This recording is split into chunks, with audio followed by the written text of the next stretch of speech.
আজকে এত অল্প পরিমাণে রান্না করছি। এত অল্প পরিমাণে রান্না মনে হয় আর জীবনে আমি কখনো করি নাই। আসসালামু আলাইকুম, সবাই কেমন আছেন? আশা করছি সবাই ভালো আছেন। রমজান মাসে ইফতারের পর ভাত তেমন একটা খাওয়া হয় না। আর দেখা যায় কি সেহরির সময় অল্প পরিমাণের ভাত খাওয়া হয়। যার জন্য আমি আজকে এভাবে রান্নাটা করছি। খুব অল্প অল্প পরিমাণে রান্না করছি। দেখা যায় কি এত অল্প পরিমাণে রান্না করলেও না রান্নাটা ২ দিন হয়েই যায়। যেমন আজকে কালকে হয়েই যাবে। আমার আর রান্না করতে হবে না। কিন্তু আমি চাচ্ছিলাম টাটকা রান্না করতে। ডেলিটা ডেলি খাওয়া হলেই ভালো লাগে। রমজান মাসে না থেকে গেলে তরকারিটা আর খেতে তেমন একটা ভালো লাগে না। আর এদিকে আমি মসুরের ডাল, তারপর সাজনা নিয়ে নিয়েছি। আর এদিকে চিংড়ি মাছ, এগুলো রান্না করব। আমার তো সাজনা খুব বেশিই ভালো লাগে।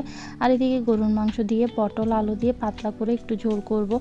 বেশি ঝোল দিব না, মানে পরিমাণ মতো ঝোলটা দিব যাতে আমার হাজব্যান্ড খেতে পারে। ঝোল একমাত্র সেই খেতে চায়, না হয় আমাদের তেমন একটা ঝোলের প্রয়োজন পড়ে না।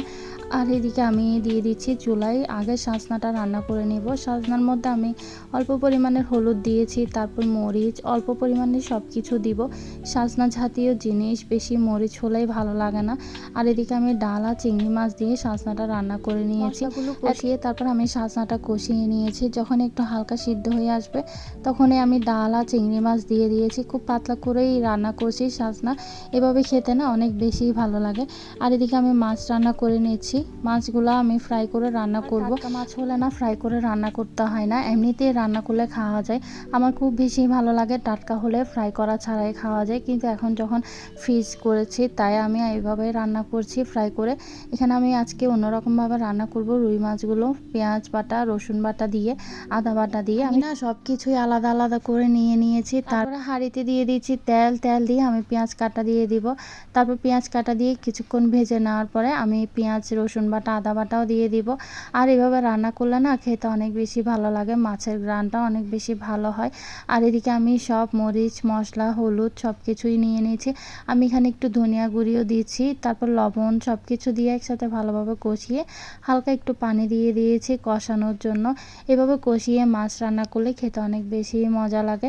আর এই মাছ রান্নাটা না আমার খুব বেশি ভালো লাগে। এভাবে কষিয়ে রান্না করলেও খেতে মজাই লাগে। আমার মেয়েরাও খুব বেশি পছন্দ করে। মশলাগুলোকে ভালোভাবে কষিয়ে তারপর আমি মাছগুলো দিয়ে দিচ্ছি। যে কোনো জিনিস আমি খুব ভালোভাবে কষিয়ে তারপর রান্না করি। কিছু অল্প পরিমাণ মাছ রেখে দিতে চেয়েছিলাম, কিন্তু আবার পরে চিন্তা করলাম রেখে দিলে আবার পরে রান্না করতে ইচ্ছা করবে না। অল্প পরিমাণে একই তো মাছ রান্না করতে হবে, তাই আমি সবগুলাই রান্না করে নিয়েছি। আর এদিকে হচ্ছে আমাদের ইফতারের টাইমটাও হয়ে গিয়েছে। আর আজকে ইফতারে ছিল চিড়া, তারপর পায়েস, হালিম, পরোটা, লাচ্ছিও বানানো হয়েছে। লাচ্ছি অনেক বেশি ভালো লাগে খেতে।